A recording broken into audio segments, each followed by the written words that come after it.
I'm going to take a look at a series of questions and answers that are based on Chapter 13 in Farragher's Out of Many. It's really simply a series of questions and answers from the College Board about reform movements. And I've aligned them or paired them, if you want, with Chapter 13. And I'd like to take a look at them with you right now, question and answer, and discuss as necessary. It really is a review of the first two presentations on exactly the same topic. So let's see what we have here.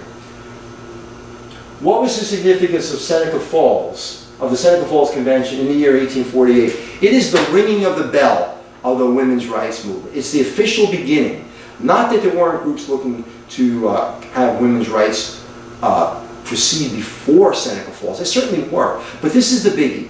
This is one that's located in Seneca Falls, New York, started by Elizabeth Cady Stanton and Lucretia Mott. So that actually covers two. Who were the leaders of Seneca Falls Convention? Lucretia Mott and Elizabeth Cady Stanton. And again, Mott. That is the Mott's apple family. Seneca. That is the area for a lot of apple farms in upstate New York. Lucretia Mott was very wealthy, and she got her wealth from her family's apple business. It wasn't unusual for women of the day who had status and wealth to get involved in reforms because they were educated and they were aware. And that's where we get Lucretia Mott involved in this. Let's go on a little bit. What caused Seneca Falls to become a center for cultural activism and commerce? Well, Seneca Falls, as a way of bringing in items and shipping out items, connected directly to the Erie Canal. And it essentially becomes like a port city. And in any port city, you get a lot of cultural diffusion. And when you get a lot of cultural diffusion, you get a lot of different ideas. When you get a lot of different ideas, you get a lot of debates and arguments. And what happens? It becomes a center for cultural activism.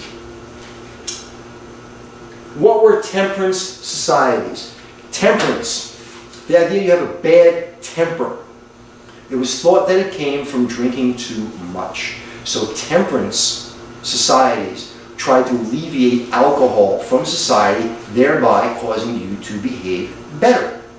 Men were thought to be the chief criminals, if you like, of the day when it came to alcoholism, the chief participants in alcoholism. So the anti-alcohol reform movements, the anti-alcohol group, simply sought to get rid of alcohol, and that would improve the behavior of men, and that would improve family life, and people would not have bad tempers, yada, yada, yada, yada, yada, yada. So, if you remember, the temperance movements was the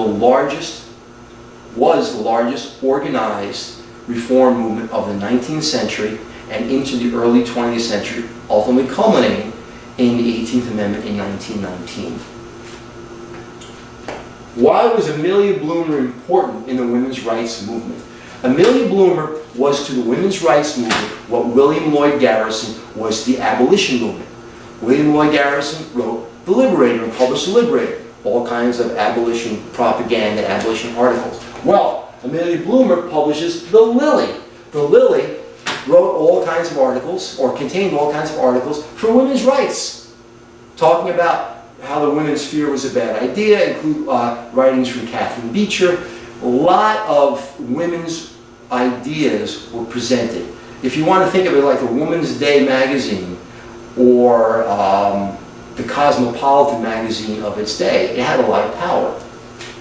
What was the difference in immigration patterns in the North and the South prior to 1860, and why?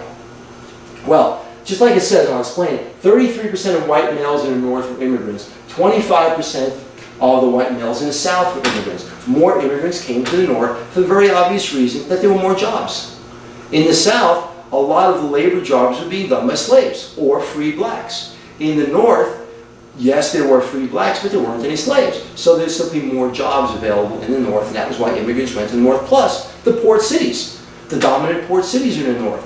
In the South, you had Charleston and New Orleans, and that's it. In the North, you have that whole group of mid-Atlantic going all the way up into Massachusetts port cities. If you came to the U.S. prior to the Civil War, you were most probably from which two countries? If you remember, Ireland and Germany, and the reasons are different, and what happened to them here were different. Ireland, because of economic and political problems that stem from the potato famine and their relationship with England. Germany, because of political problems with the many groups fighting it out to what will ultimately be the nation that we know as Germany, which doesn't form until much later in the 19th century. The Germans came with money and trades, the Irish came poor. So that meant there was going to be more discrimination and less acceptance of the Irish. How did the Irish potato famine of 1845 to 1849 affect immigration patterns in American cities? Well, and which cities were most affected? I just explained how the potato famine impacted. And the cities were New York, Boston, Philadelphia, and Baltimore. And to this day, they all have significant Irish populations. While New York seemed able to absorb the Irish, Boston had problems. What happened to the Irish in Boston? Well, let's talk about why Boston has problems as well. Boston is a smaller concentrated city than New York is. New York City sprawls out more. It's got those 5 boroughs as an example. Boston has areas, but it's not as large as New York. So you have more immigrants, smaller area. Problems are inevitable. Because of the competition for jobs, and because the Irish were very uneducated, remember, Massachusetts is the center of education in the United States at the time. Horace Mann, Harvard, give you an idea. So they didn't welcome these illiterate Irish coming in, and they didn't welcome Catholics coming in. So the Irish formed their own ethnic neighborhoods, and those ethnic neighborhoods, which we call ghettos, did certainly evolve into slums. Irish tended to have very large families. Even today, Irish families can be large. They believe in the teachings of the Catholic Church, which do not advocate birth control, and advocate large families. And certainly in Ireland on farms, large families meant you had more workers for those families. And those cultural things are not easily changed. And when they came to the United States, the size of the Irish family actually could benefit them because you had everyone working. They'd all live together in one house, but you'd have a whole family working. If there were 9 children, which is not at all unusual, the older ones took care of the younger ones. When the younger ones were of age, the entire family worked. And they would work in various trades in factories. And that family would be paid, not the individual. So a family could make more money if a whole family worked together. What careers did Irish men and women ultimately turn to? Well, women went into, kind of obvious, they went into being seamstresses, and they went into domestics, means they became maids and servants and things like that, and they went into teaching. A lot of men went into politics and the priesthood. Also makes perfect sense. The men were considered dominant in that male sphere, and they were going to try to improve society for the Irish, so they went into ways of improving society, and of course the fact that women could not become priests, and Irishmen became priests. During the mid-1800s, what cities became home to significant German populations? Baltimore, New Orleans, Pittsburgh, Cincinnati, and St. Louis. Now, there are a significant amount of Germans who settled in Texas as well, because Texas was giving free land. The Mexican government was giving free land to white settlers who would go into Texas. How did the market revolution affect cities? Which ones in particular? Well, the market revolution, the idea that we are now producing things to sell, and transportation, so cities had to have a good transportation infrastructure to move these goods to sell. Between 1800 and 1860, all 4 Atlantic seaports' population grew at a rate of 25% per decade.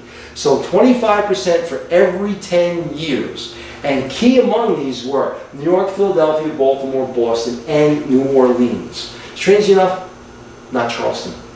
Even though it's an Atlantic port, Charleston seems to be absent this whole idea because there was resistance. There's resistance to immigrants going into Charleston, and there's resistance to the growing black labor force, although there were blacks certainly working in Charleston. What were Gramercy Park and 5 Points? Well, these are opposites. Remember that small amount that controlled most of the wealth? Well, they lived in Gramercy Park, and Gramercy Park was a gated community. You literally needed a key to get into this wrought iron gate and walk past these hedges to walk into this utopia where the wealthy lived. 5 Points was the complete other end of the sphere. 5 Points was a slum. 5 streets came together, hence 5 Points in Lower Manhattan, not too far from the area it's called Tribeca today. It's not there anymore. It doesn't exist. It ultimately is going to be bulldozed and buildings will be built there while Gramercy Park still does exist. In any case, it was a slum, and the poorest of the poor lived there. As different ethnic groups, many different reform movements. The evangelical movement tried to gain hold there. Lots of riots, lots of fighting. Watch Gangs of New York. It shows it very well. What was the main focus of the Union movement, which began in 1827? It was simply a shorter work day. They wanted a 10-hour day. And they wanted the government to support them in that 10-hour day. Before that, before we ultimately get a 10-hour day, we're not getting it then, by the way. Before we ultimately get a 10-hour day, people simply working while there's daylight. So as the day increased throughout the year, the amount of time people worked increased throughout the year. It was a very long day for sure. The major social reform movements and their main ideas and goals, what are they? Let's take a look. We have evangelism. Remember, the eve of the angel. You are on the eve of your death and going to heaven. Or another interpretation was the person that's speaking to you, the evangelist, is on the eve of the angel. So he must be closely connected to God. In either case, it was a return to these religious ideals and that religion should dictate your behavior so you can get into the kingdom of heaven. Education. Very radical.